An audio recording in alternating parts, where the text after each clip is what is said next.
What up, y'all? It's your guy Dawson from D&D TV. Thank you for rating, commenting, and subscribing. Everybody who's donated, those of you all who will, you know I appreciate it. All that information is in the description box below. Also, make sure you go over to my other YouTube channel, Dawson Speaks TV. Make sure you subscribe over there. And when you subscribe, hit that little bell next to the subscribe button so you get notifications when I drop a new video. Now let's get into this topic. All right, y'all. Now, this topic comes down in my state, Florida. And when I heard this, I had to do it. And it's of Bryce Gowdy, a teen Florida football star who was about to go off to Georgia Tech on a full ride, had no place to go when his family checked into a hotel room. Yet another reminder of their enduring financial problems. It was Sunday night, and he was acting strange, according to his mother, talking a mile a minute, and he kept asking his mom large questions about life.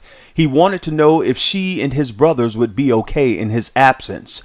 She sent him to get a blanket out of the car, not knowing it was the last time she would ever see him. Early Monday morning, about 5 or 6 hours later, a little bit more than a mile away from the hotel, his body was found by the train tracks in Deerfield Beach. The Broward Medical Examiner's office ruled it to be suicide, concluding that Bryce deliberately put himself in the path of the freight train.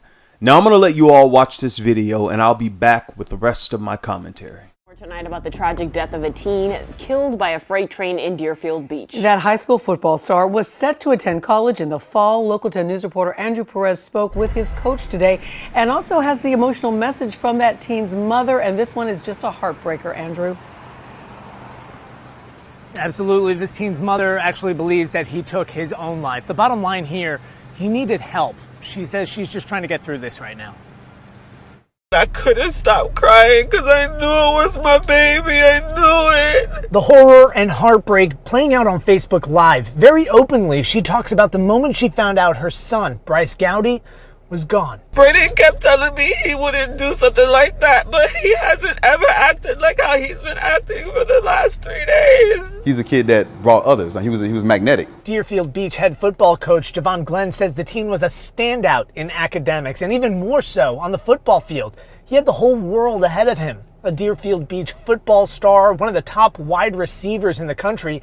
Gowdy was just days away from a new life at Georgia Tech on a promising football scholarship, but he was dealing with several issues, and this new chapter was taxing. You got to figure now, there's no football, so there's no practice, there's no games. Football season's over with, and then the struggles come back, and I don't have that outlet. He didn't have that outlet. The teen was run down by a freight train in Pompano Beach after he wandered off. Relatives talking about his struggles, his family once again homeless, living in a car. A tight-knit circle at the school was trying to help the football standout, who they believe also suffered from mental health issues, noticing erratic changes in behavior. School officials had been coordinating with officials at Georgia Tech, which had more resources available to help. He kept talking about the signs and the symbols that he was seeing all over the place. I told him, I said, Bryce, you have to dig within and fight these demons that you're fighting. I was told him I wasn't strong enough to help him right now. Gowdy wandered away from his family without his phone or his shoes. Friends wishing they knew more, thinking what could have been done to help him reach his full potential. So many people confused, so many questions still. BSO is still investigating this case. It is still open right now. In the meantime, though, grief counselors will be here at Deerfield Beach High on Thursday. There will also be a candlelight vigil here at the high school as well, Thursday at 7 p.m. That's the latest here in Deerfield Beach. I'm Andrew Perez, Local 10 News. All right, y'all, let's go in. Now, first of all, I want to send my condolences out to Bryce's mother, his two brothers, because you all were with him during that time. And even in the car while they were homeless, they were all together. And I know this is just devastating and they are going through a lot. And if you all were able to see the actual, I think it was a Facebook Live that his mother did explaining to what happened to Bryce and things leading up until his death, because the mother basically explained his state of mind and how she was feeling during that time. And one of the things that his mother said during the video she made, and basically explaining to people what happened, is that she was doing it because people were calling her wanting to know what happened. But further on during that video, as the mother was talking about Bryce and the situations that were going on with her and her family being homeless, the mother said that I have asked for help. Not only with Bryce's situation, I believe, but also with their homelessness situation. And it is so sad that when tragedy strikes, that's when everybody wants to help. Not when they see you homeless with your children in the car, going from hotel room to hotel room. And there were people who helped. There were some. But it's really sad that, it got to this point and that this young man saw suicide as the only way out. And I want to tell my subscribers, those of you all who are listening to my show, that suicide is not the way out. Some people just want pain to end. That's it.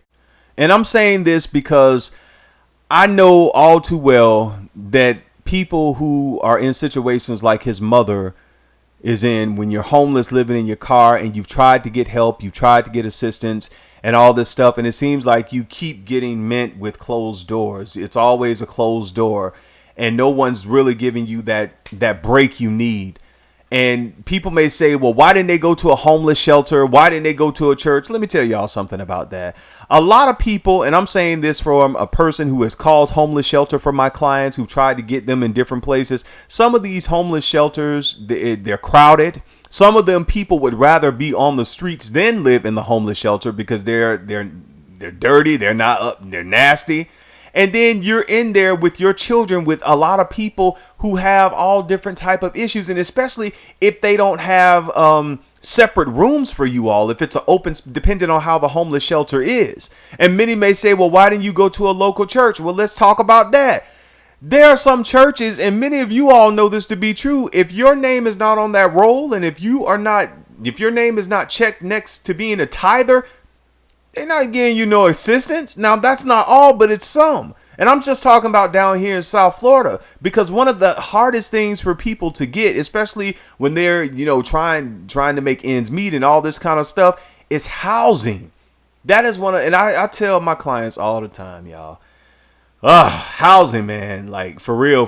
If you're trying to wait on this assistance and that, it's just like they make you go through all these hoops and hurdles. And it's sad because the people who really need help, they don't get no help. But the people, it seem like, who just going to live high off the hog, off the government forever, they get housing, they get food stamps, they get Obama phone, they get everything. They living good. They living better than some of us who went to college. Now, I know some of y'all going to say, oh, Dawson, here you go. Well, it's the truth. I'm telling y'all as a person who, y'all better leave me alone. I ain't trying to hurt nobody's feelings. I'm just telling you the truth. The people who really need the help just to get the help so they can help themselves, they're not going to be on the system all their life. It seems like those people don't get help. And when they try to go to these places to get help, you got to deal with the people attitude. You got to deal with them looking down to you. I done seen it all, man. So I understand Bryce's mother's situation. Now, Georgia Tech, the college that he was going to attend, they did release a statement, and they talked about how devastated they were by the news of Bryce's passing. And they even went on to say how Bryce and his family will always be a part of the Georgia Tech football family. And I thought that was really nice of them. What I want this story to do for all of us, and I see that it is because I was listening to The Breakfast Club this morning. I heard Angela Yee talking to a lady who had a son who was talking about suicide as well. I want this, y'all, especially with everyone, all of us, but especially with black people, for us to talk about this issue of suicide and mental illness, because we don't like to talk about it. If you all go to the main video on our show a couple of months ago, Denise and I were at the beach. We talked about black people and mental illness. When we talk about those issues, people don't really like to tune in on that because, we got to talk. Y'all, we can't run from this. We cannot run from this. And many of you, I'm going to do a second video. I did one on Pastor Donnie McKirkland, and I'm going to say this real quick. And people were telling me, well, Dawson, he has this issue and he has that. And the reason why I did that video is because Pastor Donnie McKirkland said on a video that I told y'all on Sister Circle that he wanted to end it all. That he asked God, let's end this. Let me come home. When people say stuff like that, we got to listen. You just can't throw out spiritual cliches. When people say stuff about always talking about going to heaven, wanting to go home, you gotta pay attention to that. You gotta pay attention to that.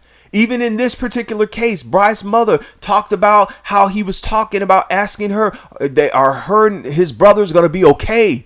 and he was seeing signs and all this stuff and talking, a mile a minute and things like that. We have to pay attention to the signs. Seriously.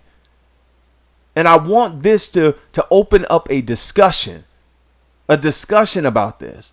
And we're going to continue to talk about mental health issues. We're going to talk about suicide. We're not going to run from these issues. Seriously. Again, my prayers go out to Bryce's mother, his two brothers, the rest of the family and friends. This is a sad situation. You all go off in the comments. Let me know what you think. But look here. If your comments get out the way, I'm telling you right now, I'm going to block and delete you. YouTube's not going to have to do it. I'm going to do it. Because some of y'all, I don't know where y'all come from, but you need to go back over there or go over to them other people platform where they let you just spill all type of, oh, well, if you had this and you did this and you did that. Oh, if you had God, you wouldn't have did that. Well, let's talk about them pastors that just committed suicide last year. Can we talk about that? Because y'all will come with all these different, oh, you shouldn't have did this and you shouldn't have did that and that. Do you know how many? I told y'all there's a correlation if you look at it between people who are and I said this before on my show, for people who think that people who have mental illness don't believe in God and they're not strong enough in their faith. Because when I worked at a facility, a mental health facility, most of our clients went to church faithfully on Sunday morning. They were up before us. We got to go to church. The van is coming.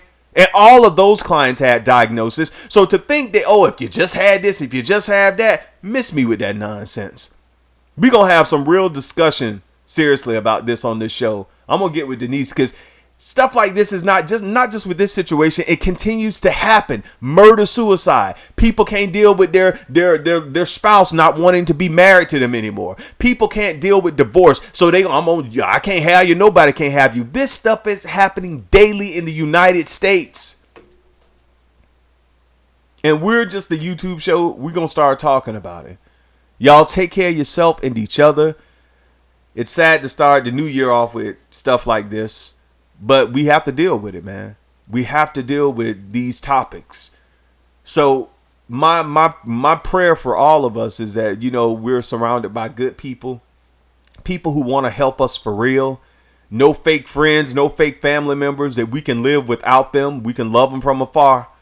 But seriously, people who, when we need help, and people, genuine people who are there for us for real. Seriously. And we're there for them in return. That's my prayer for this year. Again, rest in peace to Bryce Gowdy. And my prayers and condolences go out to his family. Peace.